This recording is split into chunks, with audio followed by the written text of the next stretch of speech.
रामगढ़ नाम का एक राज्य था। उसके राज्य के राजा और रानी बहुत ही अच्छे थे। वे अपनी प्रजा को हमेशा खुश और सुखी रखते थे। राजा की अभी तक कोई संतान नहीं थी, लेकिन उनकी ये कमी भी जल्द ही पूरी होने वाली थी, क्योंकि रानी रूपमती गर्भवती थी। उसी राज्य में एक गांव था, तेजपुर।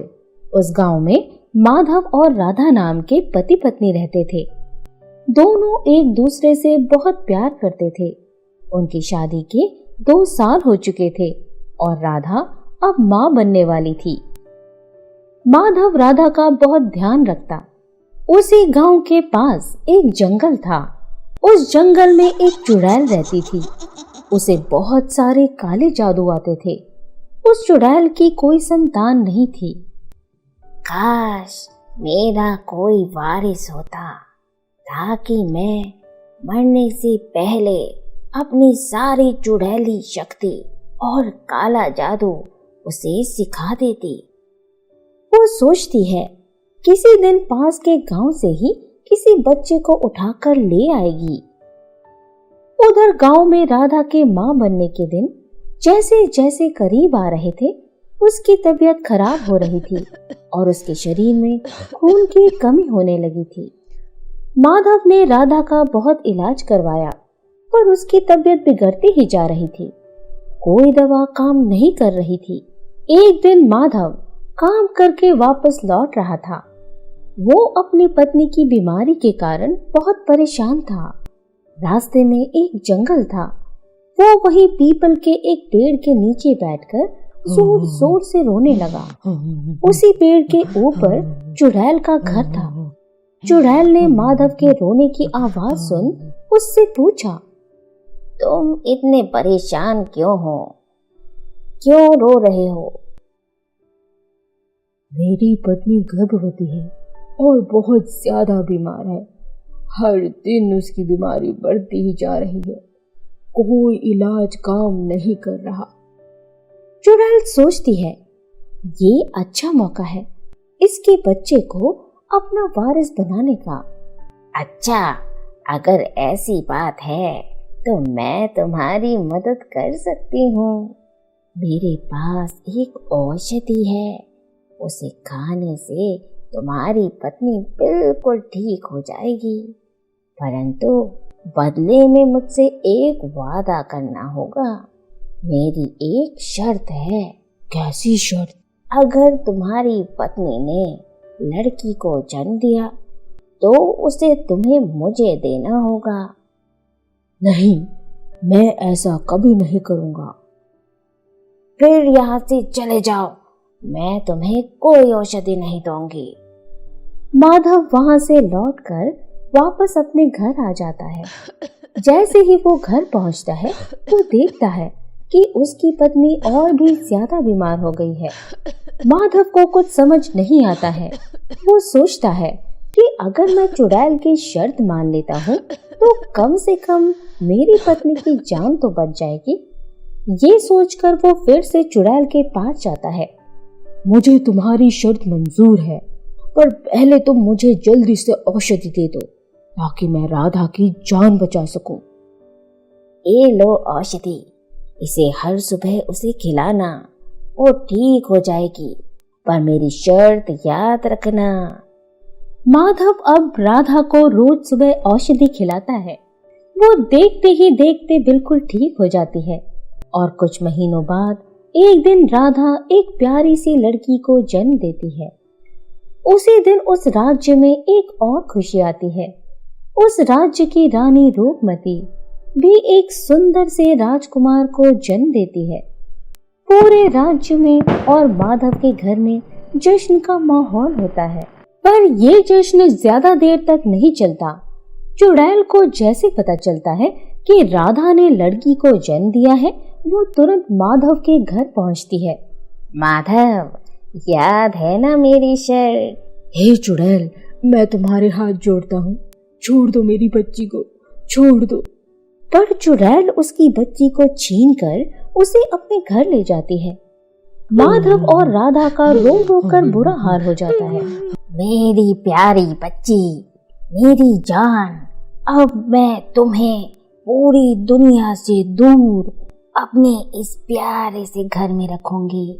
तुम्हें कोई परेशानी नहीं होने दूंगी मेरी बच्ची। चुड़ैल उसका नाम सिंड्रेला रखती है। चुड़ैल का घर जंगल के बीच एक बड़े से पीपल के पेड़ के ऊपर होता है। वो पेड़ पर सीढ़ियों से चढ़कर अपने घर तक पहुंचती है। चुड़ैल सिंड्रेला से खूब प्यार करती है और धीरे धीरे अपने काले जादू की मदद से सिंड्रेला के बालों को इंद्रधनुषी और लंबा बना देती है। एक दिन सिंड्रेला के बाल इतने लंबे हो जाते हैं कि वो पेड़ के ऊपर बने उसके घर से झूलते हुए नीचे जमीन तक पहुंच जाते हैं। अरे वाह मेरी बेटी, अब तो तुम्हारे बाल कितने लंबे और सुंदर हो गए हैं।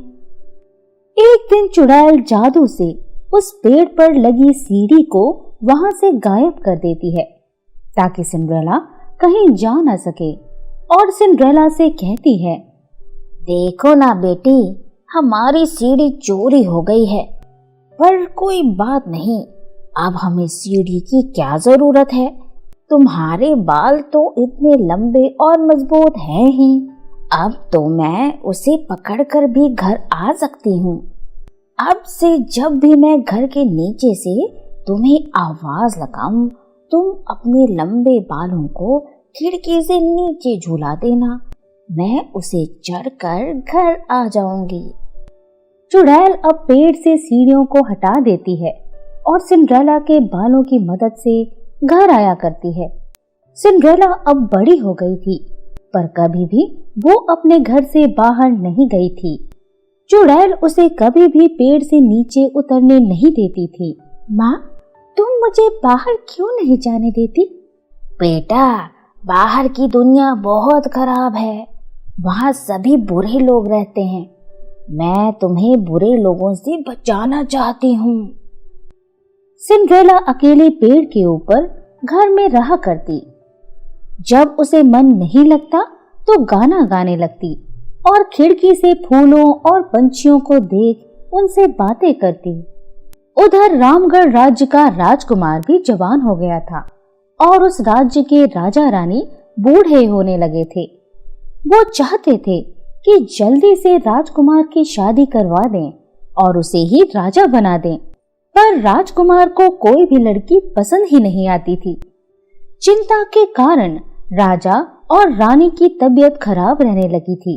एक दिन राजकुमार शिकार के लिए जंगल जा रहा होता है। जैसे ही वो चुड़ैल के घर के पास से गुजरता है, उसे किसी लड़की के गाने की आवाज सुनाई पड़ती है। वो बहुत ही सुरीला गा रही होती है। राजकुमार वहीं रुक जाता है और जैसे ही उसका गाना खत्म होता है, वो पेड़ के नीचे से उसे आवाज लगाता है, तुम कौन हो जो इतना सुरीला गा रही हो? जरा खिड़की से नीचे तो देखो। सिंड्रेला जैसे ही खिड़की से नीचे झांकती है, उसे एक सुंदर लड़का दिखाई देता है। आप कौन हो? मैं इस राज्य का राजकुमार हूँ। तुम बहुत ही सुरीला गाती हो, क्या तुम रोज रोज मुझे गाने सुनाओगी? सिंड्रेला को भी राजकुमार पसंद आ जाता है। वो उसकी बात मान लेती है। अब हर दिन जब चुड़ैल घर से बाहर जाती तो राजकुमार सिंड्रेला के घर के नीचे आ जाता और सिंड्रेला उसे गाना सुनाती। दोनों एक दूसरे के दोस्त बन जाते हैं और एक दूसरे को पसंद करने लगते हैं। उधर राधा और माधव को अपनी बेटी की बहुत याद आती है। एक दिन दोनों जंगल से गुजर रहे थे, तभी उन्होंने देखा कि सिंड्रेला खिड़की से बाहर झांक रही है। मेरी प्यारी बेटी, पता नहीं कितना दुख दिया होगा उस चुड़ैल ने तुम्हें। कौन है आप लोग और मुझे अपनी बेटी क्यों कह रहे हैं? राधा और माधव सारी कहानी सिंड्रेला को बता देते हैं कि कैसे उस चुड़ैल ने उसे उनसे छीन लिया और अकेले घर में कैद कर लिया है। सिंड्रेला ये सुनकर हैरान हो जाती है। अब उसे समझ आ गया कि चुड़ैल उसकी अपनी मां नहीं है। उसी वक्त वहां राजकुमार आ जाता है और उनकी सारी बातें सुन लेता है। अच्छा, तो ये बात है, तो आप लोग हैं सिंड्रेला के असली माता पिता। आप घबराइए नहीं, मैं अब सिंड्रेला को उस चुड़ैल से छुड़ा कर रहूंगा। अगले दिन जब चुड़ैल घर से बाहर गई हुई होती है तो राजकुमार ने सिंड्रेला से अपने बालों को नीचे फेंकने के लिए कहा और उसके बालों को पकड़कर वो उसके घर पर पहुंच जाता है। और फिर राजकुमार सिंड्रेला के लंबे बालों को काट देता है और उस लंबे बाल को खिड़की से बांधकर दोनों उससे नीचे उतर जाते हैं। फिर राजकुमार सिंड्रेला को अपने घोड़े पे बिठाकर सीधा राजमहल पहुंच जाता है और अपने सिपाहियों को आदेश देता है कि उस पेड़ को काट दिया जाए और उस चुड़ैल को भी पकड़ लिया जाए। सिपाही जंगल जाकर उस पेड़ को काट रहे होते हैं, तभी वहां चुड़ैल आ जाती है। रुक जाओ, ये क्या कर रहे हो? मैंने क्या किया है? तभी सिपाही चुड़ैल को पकड़ लेते हैं। पेड़ जैसे ही कटकर गिरता है, चुड़ैल का घर भी टूट जाता है और चुड़ैल को सिपाही पकड़कर राज दरबार में ले आते हैं। मुझे क्यों पकड़ा? मैंने क्या किया? तुमने दूसरे की बेटी को कैद करके इतने दिनों तक रखा है और अपने काले जादू को उस पर चलाया है। तुम्हें इसके लिए मैं जेल की सजा देता हूँ। चुड़ैल को जेल भेज दिया जाता है। पूरे राज्य में राजकुमार की जय जयकार होने लगती है। राधा और माधव सिंड्रेला को देखते हुए कहते हैं, मेरी प्यारी बच्ची, और सिंड्रेला को गले से लगा लेते हैं। कुछ दिनों के बाद राजकुमार और सिंड्रेला की धूमधाम से शादी करवा दी जाती है। अब राजकुमार वहां का राजा बन जाता है और सिंड्रेला वहां की रानी। राधा और माधव भी अब खुशी खुशी राजमहल में रहने लगते हैं।